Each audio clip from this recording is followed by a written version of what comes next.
ঢাকা শহরের ধুলা, বায়ু দূষণ আমি আগেও বলেছি, এখনো বলছি, 1 বছরে আপনি কিছু করতে পারবেন না, কেউ পারেন। কিন্তু মানুষের দুর্ভোগ যত কমিয়ে রাখা যায়, দুর্ভোগ কমানোর একটা বড় উপায় হচ্ছে ধুলা দূষণ কমানো। এইসব আইল্যান্ড গুলো একটা গাছ বিহার করে আরেকটা গাছ, পুরো মাটিগুলো যদি ঢেকে দেওয়া যায়, ধুলার প্রকোপটা আমরা কমাতে পারবো।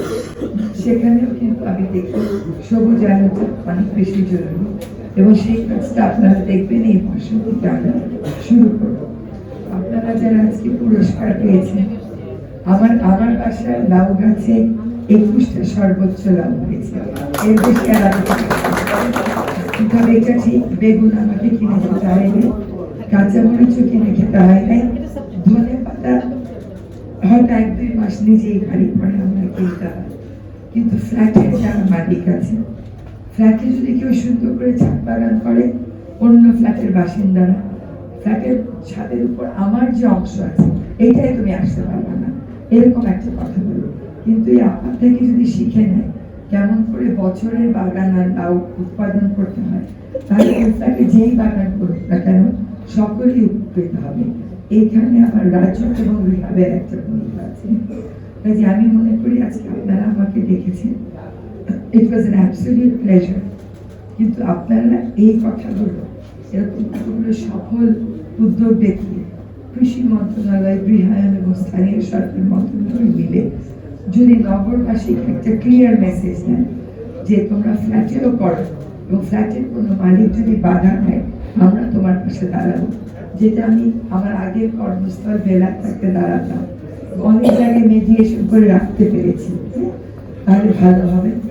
আমাদের কতগুলো ভ্রান্ত ধারণা যে টব লাগিয়ে ছাদ ভেঙে পড়ে যাবে, ছাদ ড্যাম হবে, এগুলো কিছু হবে না, মশা হবে, এগুলো কিছু হবে না।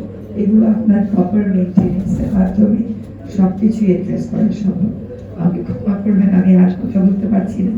আপনাদের এই উদ্যোগ সফল হোক, ঘরে ঘরে ছড়িয়ে পড়ুক নিরাপদ খাদ্য, নির্মল বাতাসের জন্য, প্রকৃতির সাথে বাচ্চা কাচ্চা পরিচয় করিয়ে দেওয়ার জন্য ছাদ বাগানের প্রসার করা ছাড়া উপায় নেই। একটা কথা বলি, আমি যখন প্রথম ছাদ বাগান করি, আমার লাউ গাছে ফুল আসছিল, লাউ এতটুকু হয়ে ঝরে পড়ছিল, কারণ পরাগায়নের সুযোগ ছিল না।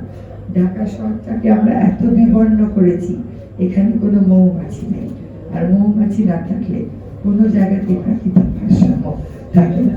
পরে আমরা হাতের মাধ্যমে শিখিয়ে দেওয়া হয়েছিল, পরাগায়ন করেছিলাম।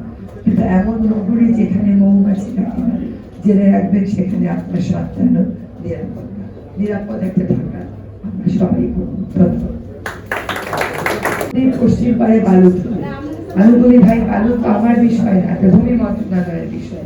তারপরে আমাকে ফোনটা করে, কারণ আমাকেই তারা সবসময় বলত এই ঘোষণাতে আসতে হবে স্থানীয় সরকার, শুধু ঘোষণা স্থানীয় সরকার। আমি বিশ্বাস করি নেতৃত্ব নিয়ে নিজেই আসলে ঢাকা শহরের সবগুলো ছাদকে বাগানে পরিণত করার জন্য প্রণোদনা এবং কর্মসূচিও দেবে।